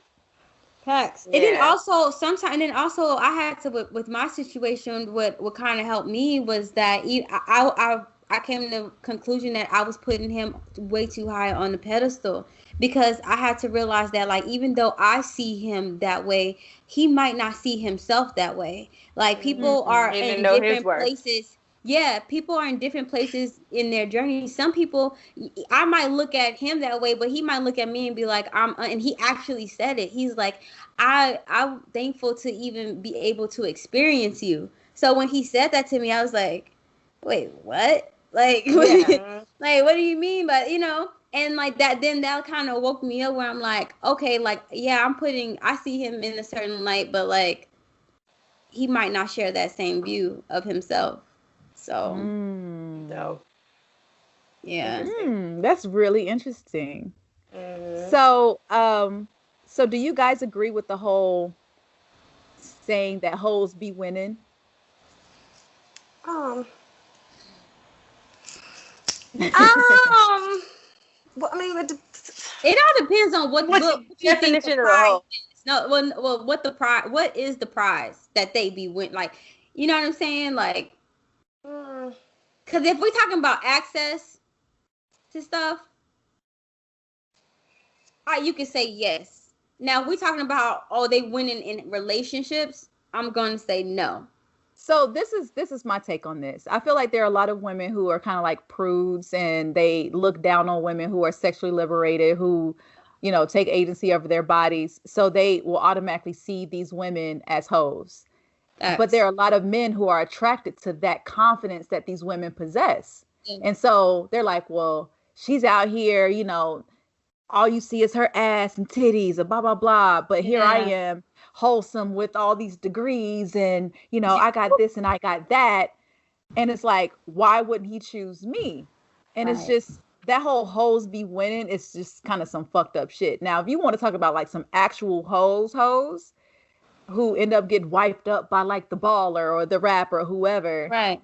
Okay, whatever. But at the same time, these women be posting the same heartbroken memes as the girl that you worked a 9 to 5 with. So who's really winning? Who's really winning? No, facts.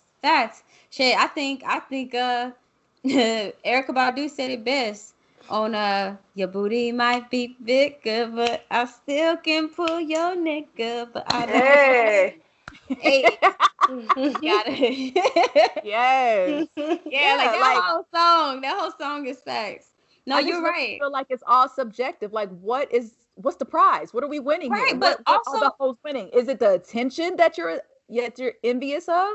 That they're actually like, you know, that they pulled somebody and they have this guy's attention momentarily, that they got a baby or some material things. Like, what is it? But who are you to determine that a woman is undeserving? That's the issue I have with, like, who are you just because you decide to wear your button all the way to the fucking top? You know what I'm saying? Like, as though you live in Amishville. You know what I'm saying? Wear a roller bang because you decide to do that and still wear white pantyhose after Labor Day. Yo, like, you decide to do that, like, because that's the thing that, and you know, girls, we talked about this earlier, and I said it too. I was like, if we all look at ourselves as queens, we also have to accept that each queen runs their kingdom differently. You know, like, I'm not going to, no, me personally, I'm not covering up shit. Guess what? My body is a temple, and my body gave birth to a human being. It was my body that nourished a being to life. Okay, so for you to sit up here and be like, oh, you should think highly of yourself. I actually think that highly of myself that I think I'm some form of demigod. So, like, I'm going to walk around this bitch as naked and as freely as I possibly can. If you want to sit up and wear fucking white stockings and, you know, below the knee skirts and shit like that, looking like a deacon's wife, that's up to you, my sis. That is you. That is you. And I'm not going to judge you for that. And I'm not going to press you and judge you for that. But for you to sit on your pulpit and think that I'm undeserving because I actually embrace my nipple, you know what I'm saying? Because I actually embrace the cuff that's under my ass. I spent hours in the gym to build that cuff under my ass. You best believe that. Yes, Like, and that's what I'm trying to say. And it's like, oh, well, you know, you're more than your body. You're absolutely right. As to why I know that. I use my brain and I actually use my mouth as well. Like, very well. Very well. In all types of ways. And Jen loves it. Like, stop playing. You know what I mean? Clearly. Like, the fuck. So yeah, no, I agree. I completely agree with you. But to go back to what I was introducing like earlier in the show, is that they have the whole like I have, the women that are wifeable and then like the hoes, but yet, like the main reason why you're stepping out of your relationship is because that one that you consider a wife is not fulfilling. It's like going to a restaurant and you go to one of those little French restaurants and they give you like less than a quarter of a portion. You know what I mean? A drop. Yeah, and expect you to be like, oh my God, I am completely. You're not.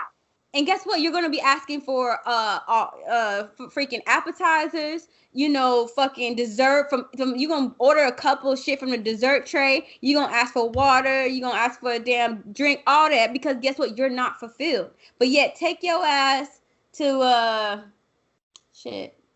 can't think of a damn restaurant where like the fucking portions are just like family size. Family size, like, just like I can't eat all this.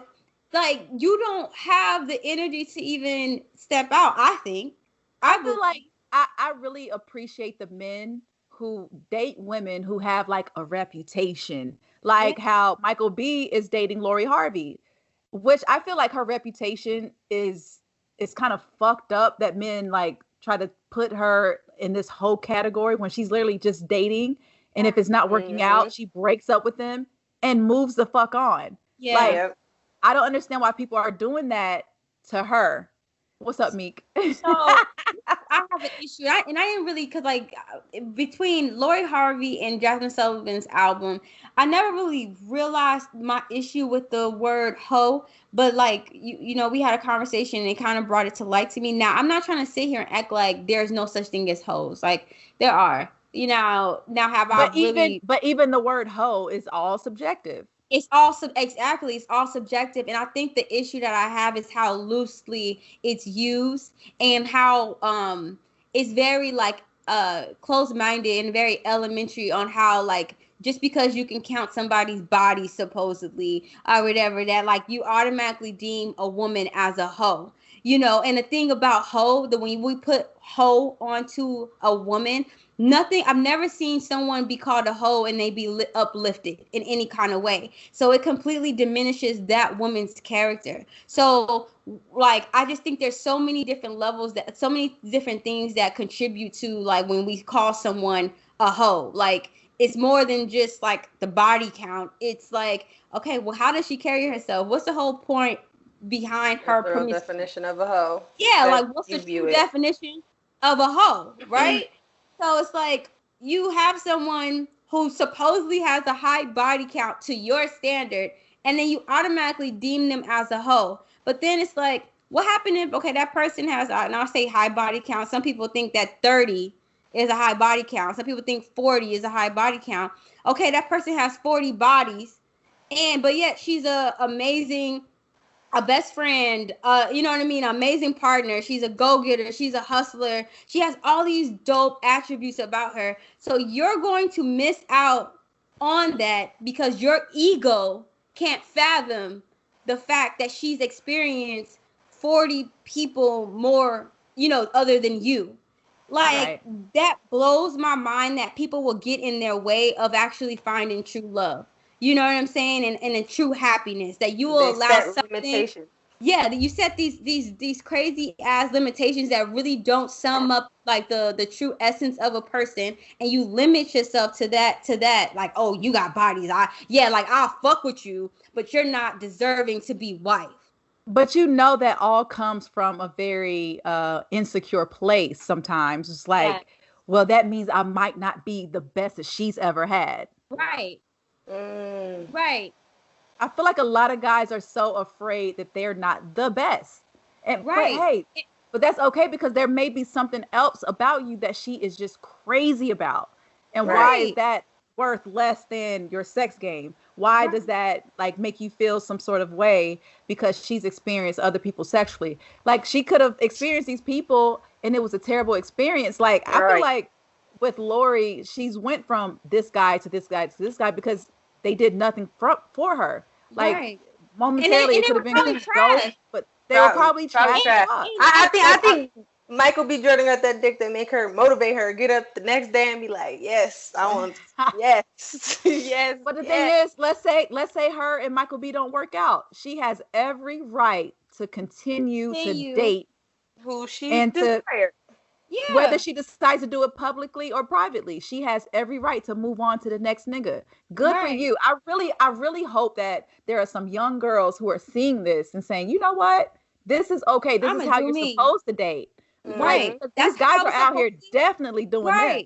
And like I said, they're trash. And then like I believe Karin, is that what I'm saying his name? Karin mentioned it. That like it's Carlton. Like it's trash ass niggas. Like, okay, she gets with you and like you on some bullshit, whether you're not motivated or guess what, you might just got whack ass dick, or maybe you out here and you on some just trifling shit and just can't stop putting your dick in everything.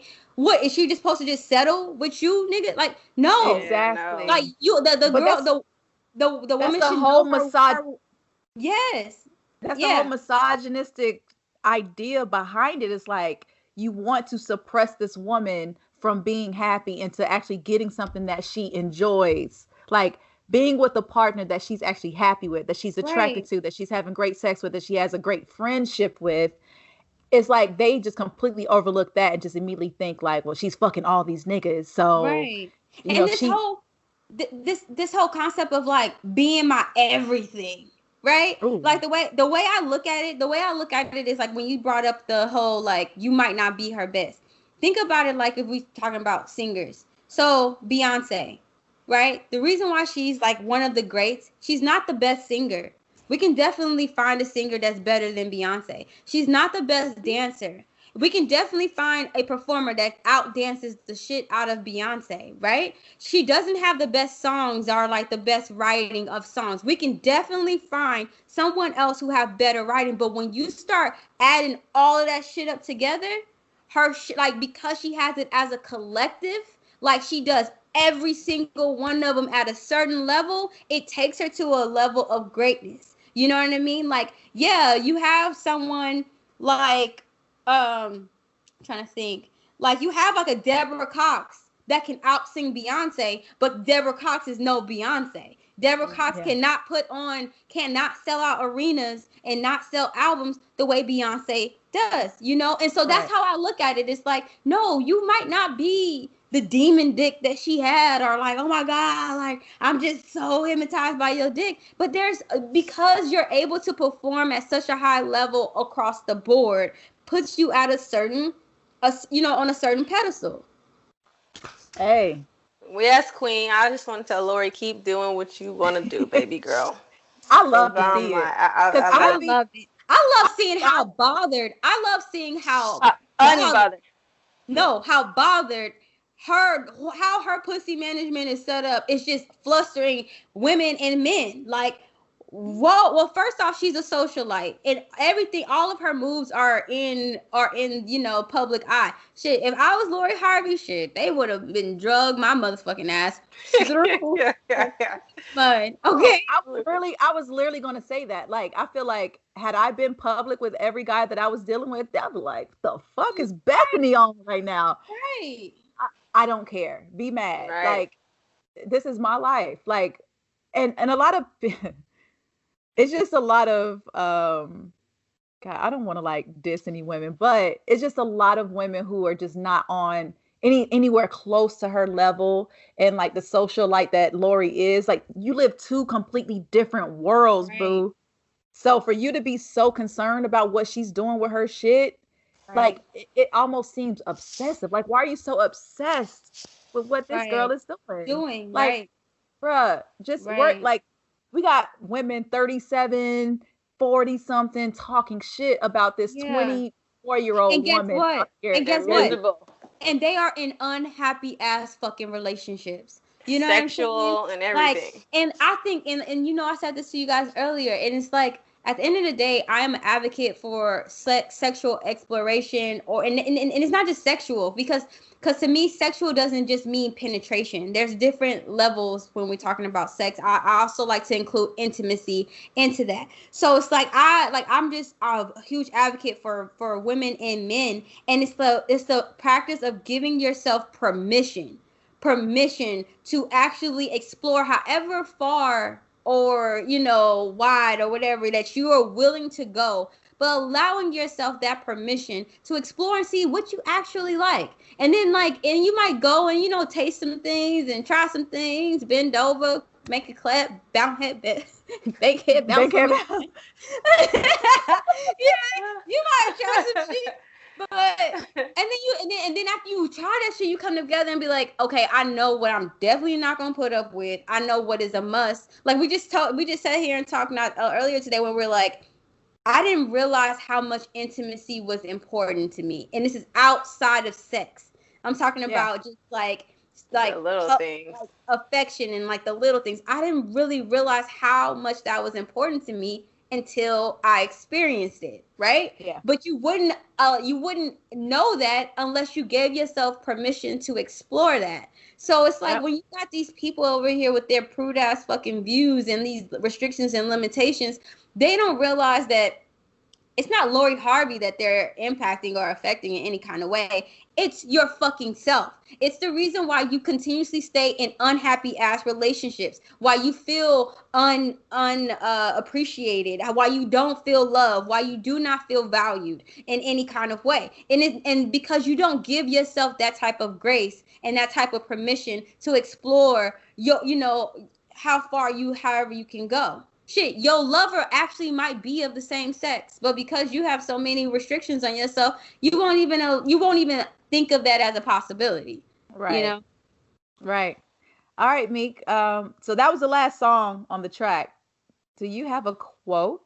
I actually do have a quote, and it's the one. It's the one that hold on, I have to pull it up because y'all gonna laugh when y'all hear where the hell I got it from. Oh hell. Jesus. Be with us, Lord.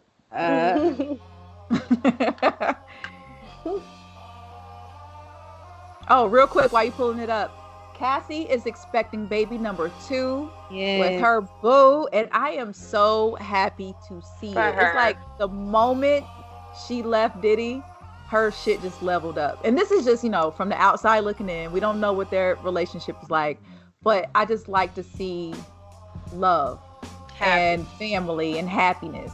So I feel like she just gave birth and she's already pregnant again. They getting it in. I love it. Right. They fucking. They fucking. Oh. They fucking. They be fucking, y'all. Okay, so the quote is from, and I'm probably gonna say this wrong, so please correct me. Justin LaBoy.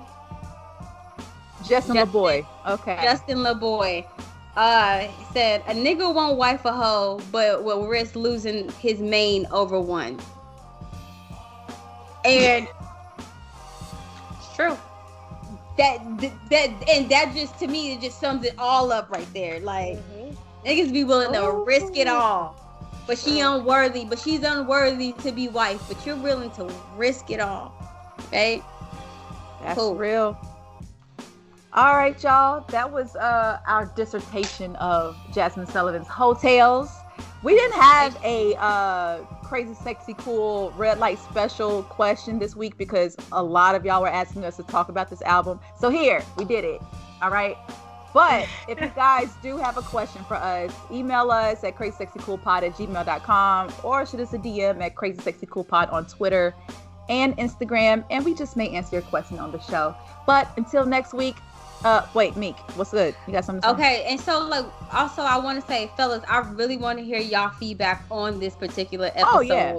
Like, I really do. Like it would have been cool if we would have had like a male voice on here, but yeah, I really do. So please write in, talk to us, we talk back. So some of us. All right. And until, look, I talk back just a little bit. Okay. What you do? Like somebody they respond to your like story, you just like double tap. LOL. LOL. You know what it is. We know the vibe. You know what? Low key Liz is like Silent Bob. Like not Silent Bob, honey. Oh, shit. All right, y'all. Until next week, we'll holla. We out. Peace.